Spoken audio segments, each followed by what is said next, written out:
Hola amigos y amigas, bienvenidos a nuestro programa de debate político Tesis y Antítesis con los asambleístas Virgilio Hernández y Luis Fernando Torres. Gracias por su sintonía cada semana.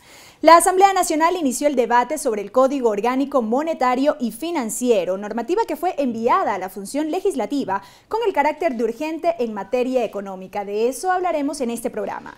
Recuerden que llegamos a ustedes gracias a la señal de la televisión legislativa en los canales 42 en Quito, 22 en Guayaquil, 27 en la ciudad de Cuenca. Nos pueden seguir también por la señal de internet a través de envivo.asambleanacional.gov.es y también por la red de canales comunitarios regionales del Ecuador asociados SECREA. También por el portal de noticias ecuadorenvivo.com. Iniciamos. El Ejecutivo lo anunció en reiteradas ocasiones hasta que finalmente llegó a la Asamblea Nacional. Son más de 500 artículos en los que se abordan distintos aspectos sobre la materia económica y financiera. Veamos un video sobre los puntos principales del Código Monetario. La presentación del Código Monetario y Financiero ante la Asamblea Nacional se ampara en dos artículos de la Constitución. El artículo 308 establece la naturaleza del sector financiero como un servicio público, es decir, que debe cumplir con la misión de captar el ahorro nacional y canalizarlo para el desarrollo económico nacional. El artículo 213 señala que el control debe hacerse a las instituciones públicas, privadas y sociales por parte de una superintendencia. El Código pretende regular la libre movilidad de capitales, el uso de paraísos fiscales para elevación de pagos de impuestos, la privatización de los sistemas de pagos y compensación, la banca en la sombra y banca universal, la aceptación unilateral y sin discriminación de la inversión extranjera directa. A través de esta ley se creará la Junta de Política y Regulación Monetaria y Financiera, cuya misión fundamental será la de regular el crédito, inversión de activos y pasivos del sistema financiero y obligará al retorno de ciertas divisas, entre otros. Además, se establece un plazo de 2 años para la evaluación de las entidades financieras. Para la instalación de un banco, el capital base se incrementa de $2.6 millones a $11 millones. El congelamiento de depósitos se castigará como peculado, delito que no prescribe. Se establece un seguro de depósitos que garantiza a más del 97% de los depositantes, cuyo techo son los $32.000 en instituciones financieras grandes y 11.000 en cooperativas de ahorros. El presidente de la República, mediante decreto, podrá crear o eliminar entidades financieras de la banca pública, excepto el BIES.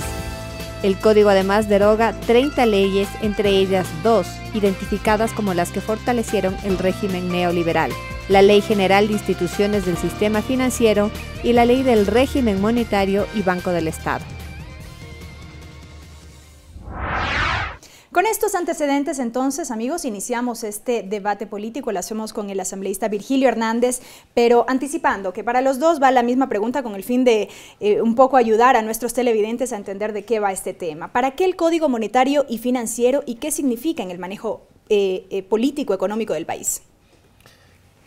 Como dice el proyecto de ley, el código tiene por objeto regular los sistemas monetarios, los sistemas financieros, los regímenes de valores y de seguros del Estado. Por eso lo que se hace también en esta ley es una compilación de diversos cuerpos normativos que están vigentes y obviamente se revisan algunos, se derogan otras normas y se incluyen también nuevas disposiciones.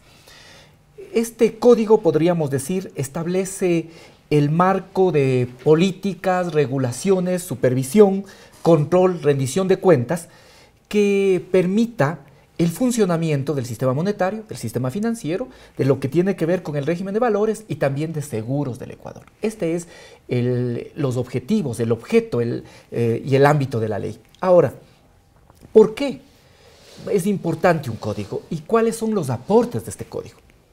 Yo diría que una primera cosa es que el código prohíbe que las personas que tienen conflicto de intereses sean los regulados y al mismo tiempo los que controlen el sistema financiero. Me parece que este es un avance significativo. ¿Por qué? Porque si nosotros vemos la historia, podemos encontrar que habían personas que tomaban las decisiones, pero estaban profundamente vinculadas con el sistema financiero. Podemos enumerar de la historia varios casos: Guillermo Lasso, Ana Lucía Armijos, Francisco Sued, Álvaro Noboa, Augusto de la Torre, Fidel Jaramillo, Miguel Dávila. Todas estas personas tenían funciones en algún momento de regulación, pero estaban al servicio del sistema financiero. Obviamente, las regulaciones que se establecían no eran lo suficientemente fuertes como para poder regular al sistema. Además, también lo que establece un elemento además positivo es que las personas que hayan tenido funciones de superintendentes o que hayan sido parte de la Junta de Política de Regulación de la Política Monetaria Financiera, al mismo tiempo no puedan luego trabajar en instituciones financieras o vayan a ser funcionarios inmediatamente del Fondo Monetario Internacional o de estas instituciones financieras. Es decir, estamos buscando superar ese conflicto de intereses para atender a los intereses nacionales. Gracias, asambleísta Hernández. Asambleísta Torres, la misma pregunta. ¿Para qué el Código Monetario? Bueno, la característica técnica del Código se contamina con la ideologización que uno encuentra especialmente en la exposición de motivos. Vea usted cómo se abre el Código y cómo se lo fundamenta. Se dice en la exposición de motivos que se busca transformar en el Ecuador un Estado clasista, burgués, por un Estado popular. Y al primero al que le citan en la exposición de motivos es nada más y nada menos que al famoso Hans Dietrich.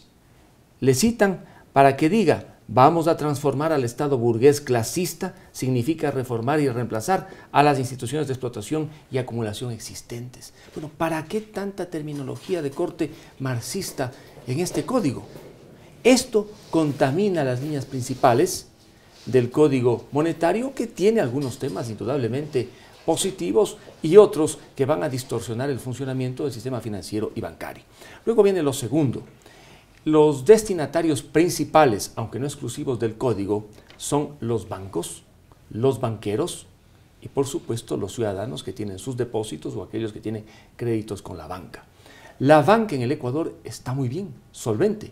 El patrimonio técnico de la banca supera los 2.700 millones de dólares, cuando el patrimonio técnico requerido es de no más de 2.135 millones de dólares. Es decir, hay un excedente patrimonial del orden de los 650 millones de dólares.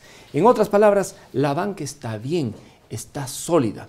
La pregunta que yo me hago es si con estas regulaciones nuevas que trae el Código Monetario, ¿se podría o no debilitar la banca?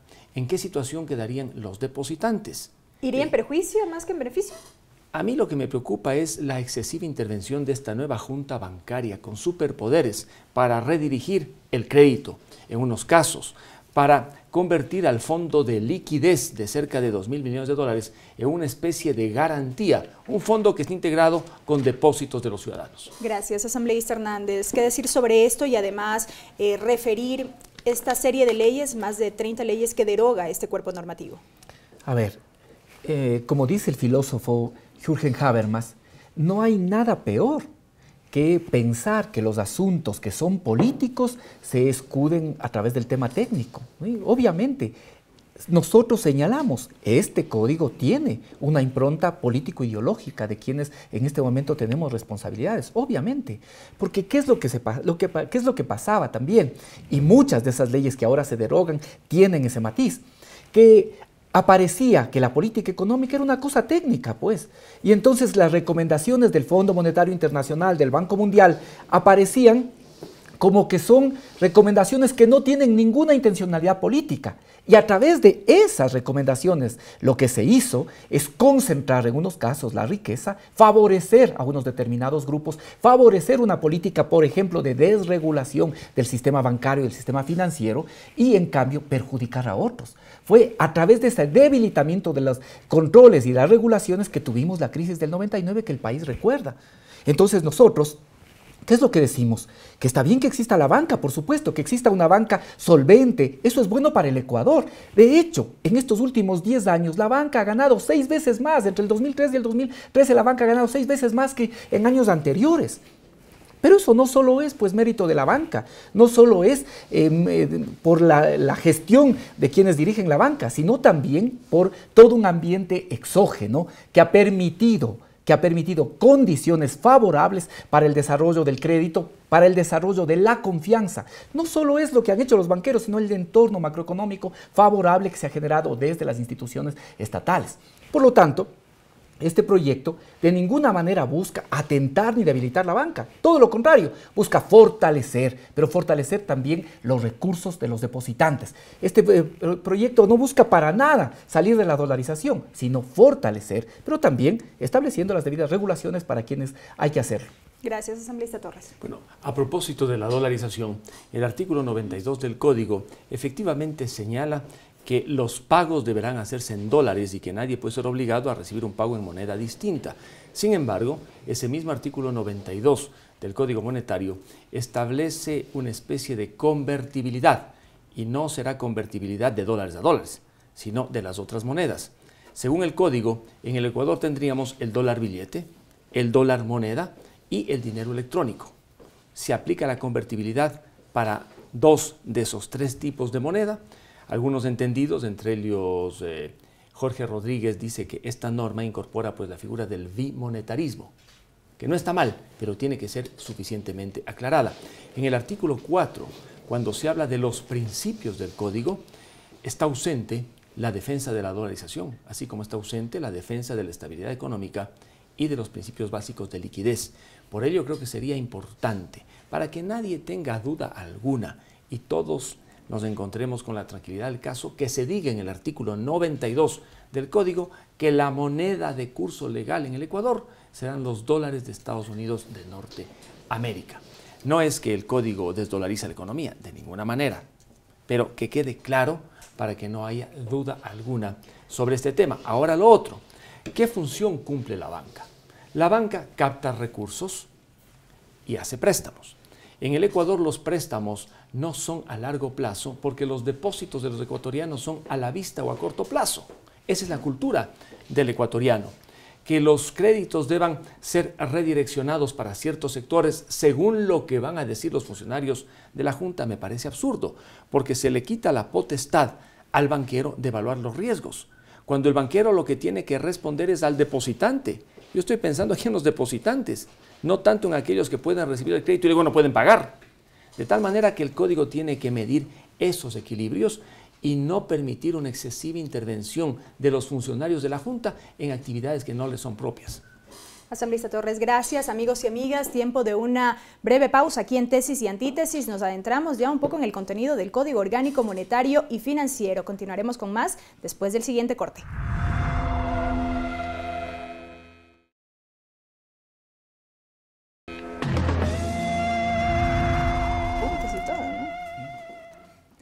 Amigos, estamos de regreso con más de Tesis y Antítesis. El tema de hoy, el Código Orgánico Monetario y Financiero. Recuerden que llegamos a ustedes gracias a la señal abierta de la televisión legislativa en los canales 42 en Quito, 22 en Guayaquil, 27 en la ciudad de Cuenca. Nos pueden sintonizar también a través del internet por envivo.asambleanacional.gov.es y el portal de noticias ecuadorenvivo.com.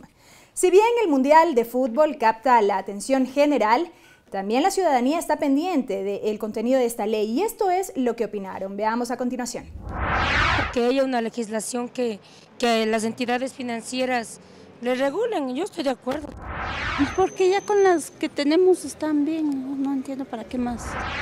Ahorita que estoy queriendo habilitar mi cuenta corriente, pero me dicen que tengo que pagar una multa, es hora de que me digan antes. Siempre hay que precautelar, es el ahorro, la inversión, lo que se hace el ciudadano. Yo creo que la banca es un servicio público y tiene que corresponder a los intereses de la gente, no a las ganancias de los banqueros mismos. Eso me parece. Entonces me parece muy bueno que haya más regulación, más control sobre lo que hacen con el dinero de toda la gente del país. Bueno, regulaciones si son positivas, todo que sea regulación positiva, bienvenido. Debería ser más estricto en cuestiones de economía, sobre todo para la gente. En la actualidad estamos sufriendo esas consecuencias nefastas, lo que ocurrió, lamentables hechos en estas fechas. Fue una barbaridad lo que pasó y todo el mundo, cualquiera que tenía un poco de plata, perdió plata en ese tiempo. Sí, que no se repita el congelamiento y que la banca sea más, socialice las utilidades. De acuerdo, porque, o sea, lo que pasó la otra vez ya sabe usted. Perdimos, todo el mundo perdimos dinero, ¿no? Ahora tenemos una estabilidad económica, entonces eso es realmente algo que, por eso es que la gente adquiere sus vehículos, hay más facilidades, porque hay una seguridad jurídica. Continuamos con más entonces, asambleísta Hernández, un poco su impresión respecto de lo dicho por los ciudadanos y también qué decir sobre la preocupación referida por el asambleísta Torres respecto del artículo 92, que se establezca que la moneda de curso legal es el dólar, manifiesta él, o que se defina claramente. A ver, varios temas que creo que hay que aclarar.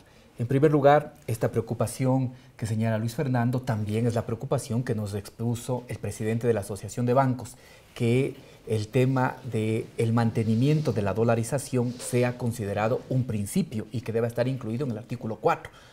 Yo lo digo con claridad. Los principios tienen que ver con aquello que va primero, aquello que fundamenta una ley. Principio viene del latín principium, lo que está primero, lo que se coloca primero. El mantenimiento, la sostenibilidad del sistema es un objetivo y así está claramente señalado en el artículo 3, numeral 4, procurar la sostenibilidad del sistema financiero nacional. Ese es un objetivo, pero los principios tienen que ver con qué es lo trascendente, qué es lo que se convierte en un fin. Por ejemplo, la prevalencia del ser humano sobre el capital. Esto no es poesía, como alguna vez tú referías, es básicamente lo que permite que en general la ley atienda las actividades relacionadas con la producción, atienda las actividades relacionadas con el empleo, con mejorar las condiciones y la calidad de vida de los ecuatorianos y ecuatorianas. La subordinación del ámbito monetario, financiero, de valores y de seguros. Pero eso es muy claro y lo dicen los ciudadanos en el video que acabamos de mirar y de escuchar. ¿Por qué? Porque a la banca no hay cómo, al sector financiero, por la responsabilidad que tiene, no hay cómo dejar de regularle, no hay cómo dejar de establecer regulaciones, porque no son posibles, no tienen capacidad para regularse por sí mismo. Entonces, en esto creo que hay que ser muy claros. El artículo 92, como bien tú lo señalas, lo dice enfáticamente, todas las transacciones, no deja lugar a dudas, todas las transacciones de operaciones monetarias financieras y sus registros contables se realizarán en dólares. Esto dice. Y luego, lo que establece es que una posibilidad, un medio de pago es la moneda electrónica. Pero esa moneda electrónica es siempre contra el saldo de quien utiliza esa moneda. Yo puedo, igual que ahora recargo el teléfono, con 20 dólares, puedo ahora cambiar mi dinero que es físico, cambiarlo en moneda electrónica 20 dólares y utilizarlo. Gracias, asambleísta Hernández. Asambleísta Torres, después de escuchar a los ciudadanos, vemos que existe o todavía sigue existiendo este temor por lo que podría ser un nuevo feriado bancario, la pérdida de los depósitos, la impunidad. Mire, frente a esos temores debemos pensar en los depositantes. Virgilio ha puesto énfasis en quienes recibirían el dinero de los bancos para una actividad de orden productivo. Pero si no hubiera depositantes, no habría dinero para que el agricultor, para que el pequeño empresario, para aquel que quiere comprarse su casa o su carro, cuente con los recursos y puede efectivamente hacerlo. Pensemos entonces en el depositante, en el que dejó su plata en el banco. Ahora la banca en el Ecuador y en todo el mundo multiplica. Si recibe 100, los 100 pueden convertirse en 400 por la velocidad con la que se mueven los recursos. Y de allí que se necesitan regulaciones. Yo soy partidario de regulaciones a la banca, pero no excesivas, y menos aún regulaciones que afecten a los depósitos de los ciudadanos. Le explico, hoy existen dos, digamos, fondos donde están los depósitos de los ciudadanos. Uno es el fondo de depósitos, que es un prestamista de última instancia, porque ahora el Banco Central no presta a los bancos, y el otro lo constituyen las reservas bancarias. Buena parte de esas reservas bancarias, que llegan a 3.000 millones de dólares, están fuera del país, en papeles de alta liquidez. Si los bancos necesitan esos recursos, simplemente negocian esos papeles y tienen el dinero que necesitan, posiblemente para devolver al depositante. ¿Cuál es la preocupación? Que dentro de esos grandes poderes que tiene la Junta, esa Junta va a inmiscuirse en esos dos fondos donde están los depósitos de los ciudadanos. Precisamente, ¿dónde están esas regulaciones excesivas que usted menciona para que la gente lo entienda? en varios artículos, uno de ellos, por ejemplo, que establece que este fondo de depósitos pueda servir como garantía para operaciones de redescuento, me parece que es en el artículo 126 del Código y está mencionado dentro de las observaciones hechas por la Asociación de Bancos Privados del Ecuador, que el fondo de depósitos quede para lo que fue constituido, esto es, prestamista de última instancia cuando hay problemas de liquidez. Gracias, asambleísta Hernández. A ver, lo que dice la ley y establece con claridad el seguro de depósito y el fondo de liquidez. El seguro de depósito es precisamente para eso, para garantizar a todos los ahorristas del sistema financiero nacional. ¿Qué es lo que tenemos además? Se busca garantizar también a aquellos que tienen sus recursos en la economía popular y solidaria. Eso más bien se está fortaleciendo. ¿Por qué? Porque ahora lo que se hace es garantizar hasta 32.000 en el sistema financiero, hasta 11.000 en el sistema de economía popular y solidaria a los ahorristas. Con eso se estaría garantizando hasta el 97% de quienes tienen depositada su dinero en el sistema financiero nacional. Por lo tanto, ahí lo que se está haciendo es fortalecer. Y el otro, lo que tiene que ver con el fondo de liquidez. Aquí hay un tema que es el tema de fondo. ¿Qué es lo que dice ahora la ley? ¿Qué es lo que se plantea? Que se pueda establecer las inversiones de este fondo con seguridad, con liquidez y con rentabilidad. ¿Qué es lo que dice la banca? Y aquí hay la gran contradicción. La banca dice que estos fondos se le permita poner afuera. Eso es lo que están planteando. Se le permita poner afuera. ¿Por qué? Porque aparentemente, desde su punto de vista, no habría instituciones que cumplan con esas características. Entonces, que se le permita tener estos fondos afuera. La pregunta que uno hace es que acaso quienes dirigen, o algunos de quienes dirigen, porque no creo que hay como generalizar a todo el sistema bancario, no han oído, no han visto que en este tiempo han quebrado instituciones internacionales. No han oído lo que pasó con Wachovia, lo que pasó con Merrill Lynch, con lo que pasó con Lehman Brothers. Entonces hay que sacarnos, en primer lugar, este criterio de que lo que está afuera está sólido. ¿Están seguros los depósitos? Porque al final esta es la pregunta que le interesa al ciudadano de pie, que sus depósitos estén garantizados. Precisamente, eso es lo que hace esta ley. Buscar asegurar los depósitos ahorristas, no permitir que el Estado asuma, por ejemplo, las quiebras y además no permitir que exista un sistema quebrado con banqueros ricos. Eso es lo que no se permite con esta ley. Gracias, asambleísta Torres. Bueno, afortunadamente tenemos, como dije al iniciar mi intervención, una banca sólida, con un patrimonio constituido de cerca de 2.800 millones de dólares sobre los 2.135 del patrimonio técnico requerido. La banca está bien, no hay de qué preocuparse. Con una buena banca sólida, lo que habrá que medir es cómo puede negativamente incidir esta ley. Y la preocupación radica en el hecho de estos dos fondos que he mencionado. Por ejemplo, claro que no se tocan en la ley los fondos, pero va a tener tales poderes esa junta que de alguna manera puede inmiscuirse en fondos, en definitiva, de los depositantes. Ahora lo otro, yo como depositante o cualquier ciudadano, lo que le interesa es que cuando vaya al banco, el banco le devuelva la plata. El banco sabrá dónde tiene. Si va a tener esos fondos en papeles AAA, no en estas entidades que ha mencionado Virgilio y que claro, pues han quebrado. La famosa Goldman Sachs, por ejemplo, que ahora es intermediaria en el préstamo del oro ecuatoriano, es una entidad cuestionada a nivel internacional. Pero hay otros títulos que son de liquidez inmediata, pagan una rentabilidad baja, pero permiten que cuando el depositante requiera y el banco no tiene en el país, en definitiva, se pueda hacer líquido el dinero, que eso es lo que en definitiva interesa. Ahora vamos al tema del crédito. El año 2005, yo era legislador de la República y el expresidente Febres Cordero, con una visión comprometida con los sectores productivos, presentó un proyecto de ley. Yo no estuve de acuerdo con ese proyecto en el sentido de orientar el crédito desde el Estado. Hubo una gran discusión y un gran debate a nivel nacional. Las mismas líneas de ese proyecto veo que están en este código. Cuando se dice que desde esa junta se orienta el crédito, queremos que den más al sector productivo. El sector agrícola, por ejemplo, ¿por qué no tiene acceso tan fácil a la banca ordinaria? Porque la agricultura es una actividad de alto riesgo. Entiendo que no más del 10% de la cartera está en el sector agrícola. Por ello se han creado en el mundo y en el Ecuador los bancos de fomento, porque es el Estado el que tiene que asistir a los sectores agrícolas. Y claro, si la banca va a prestar a sectores que no pueden luego pagar las deudas, el problema es del depositante. Por eso yo siempre estoy pensando en el depositante. ¿Qué ocurrió en el 99? Que no se pudo devolver la plata a los depositantes.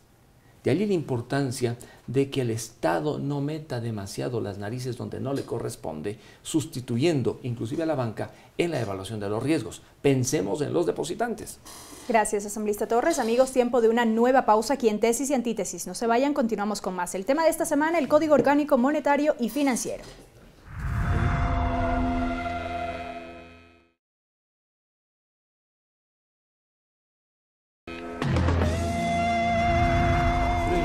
Amigos y amigas, continuamos con más de Tesis y Antítesis. El tema de esta semana, el Código Orgánico Monetario y Financiero. Estamos ya en la recta final de Tesis y Antítesis. Asambleísta Hernández, usted mencionaba los beneficios en cuanto al tema de la economía popular y solidaria. Un poco profundizar más en este tema.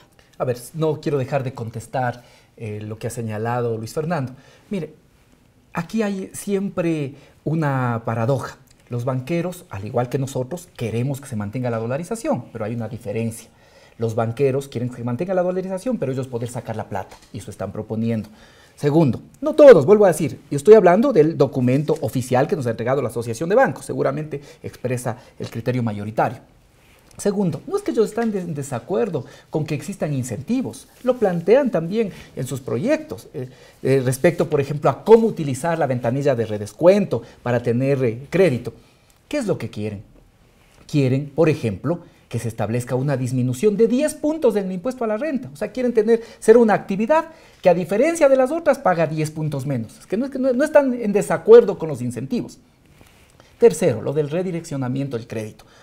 En primer lugar, esto lo han hecho no solo economías ahora de los países vinculados con el socialismo del siglo XXI. Esto lo han utilizado la mayor parte de países desarrollados. Sería imposible tener los éxitos que ha tenido Corea si no habría existido redireccionamiento, los propios Estados Unidos en la época de la posguerra, y aquí podríamos mencionar varios países. Perú lo hace para la vivienda, Colombia, Chile lo hacen si se invierte territorialmente en ciertos sectores. ¿Qué es lo que pasa? Se trata de generar incentivos. ¿Incentivos? ¿Para qué? Para que quienes puedan realizar actividades, se dediquen a actividades productivas que den empleo, que generen fuentes de trabajo, y no, por ejemplo, a importar whisky. ¿A través de qué? A través de incentivos. Pero esto de que va a ser el Estado el que dirija prácticamente lo que hace el banco, eso sí ya es impensable. ¿Por qué? Porque van a ser los propios bancos los que califiquen si una persona es o no sujeta de crédito. De tal manera que esto tampoco tiene razón de ser. Yo creo que este es un proyecto, como he señalado, que tiene algunos elementos positivos, ya había mencionado algunos.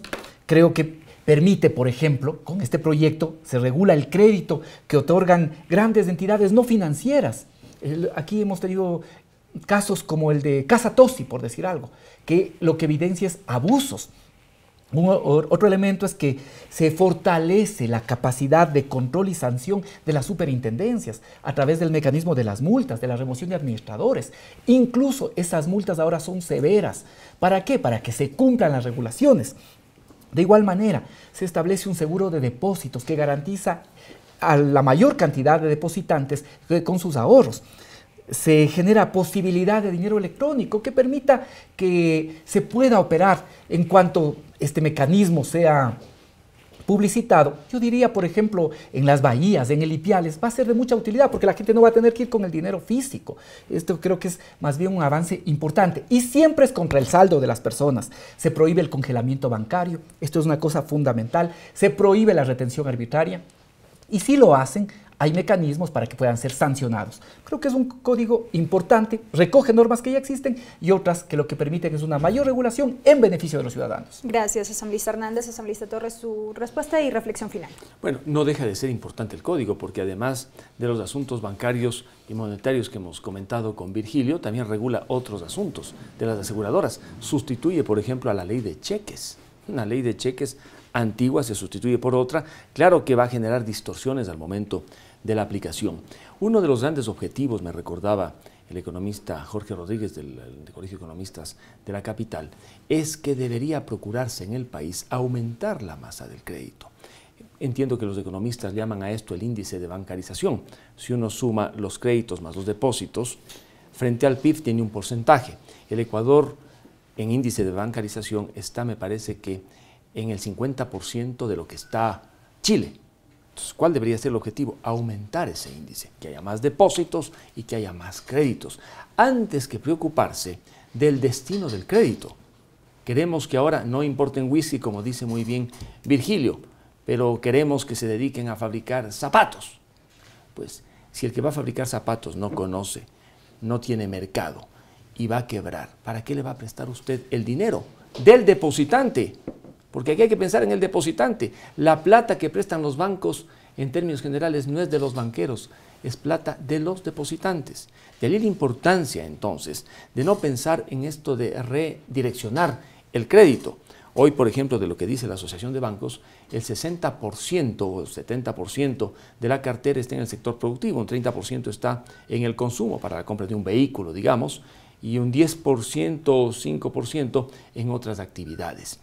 Por ello, creo que lo importante es aumentar los depósitos, aumentar el crédito, por supuesto, mejorar el índice de bancarización para tener una economía mucho más activa. Que el código es pésimo, no digamos que es pésimo. Que tiene algunos temas que preocupan, como los que he señalado, sí, y que tienen que ser suficientemente aclarados para no generar distorsiones finales. Pero si hay algo que realmente preocupa, aquellos que van a tomar las grandes decisiones en la Junta, los funcionarios públicos, no van a poder responder por lo que hacen. El artículo 22 en el ámbito judicial señala que ellos no van a responder frente a los ciudadanos, a los banqueros, solamente podrán contestar demandas de los funcionarios públicos, lo cual es un contrasentido. Y en el otro ámbito se establece que esta Junta, en su condición de reguladora, tampoco asume ninguna responsabilidad por lo que ocurra con los que ejecutan las decisiones. Claro que, como muy bien ha dicho Virgilio, no puede, digamos, el Estado asumir los errores de la banca, como ocurrió en el pasado. No puede, pero sí tiene que asumir corresponsabilidades, porque si va a tomar grandes decisiones y otros van a ejecutar, y por esas grandes decisiones tomadas la ejecución trae problemas, debería haber corresponsabilidad a responder banqueros y a responder también funcionarios públicos. Asambleísta Torres, asambleísta Hernández, gracias por sus criterios. Seguramente estaremos hablando más sobre el Código Orgánico Monetario y Financiero en un siguiente programa. Recuerden, amigos, que la síntesis le corresponde a usted. El video de este debate lo pueden encontrar en nuestro canal de YouTube y en la página de Facebook del programa Tesis y Antítesis. Tesis y Antítesis se reproduce por la señal de la radio de la Asamblea Nacional los lunes a partir de las 8 de la mañana y se difunde por la red de canales comunitarios regionales del Ecuador asociados Se Crea y por el portal de noticias ecuadorenvivo.com. Hasta la siguiente semana.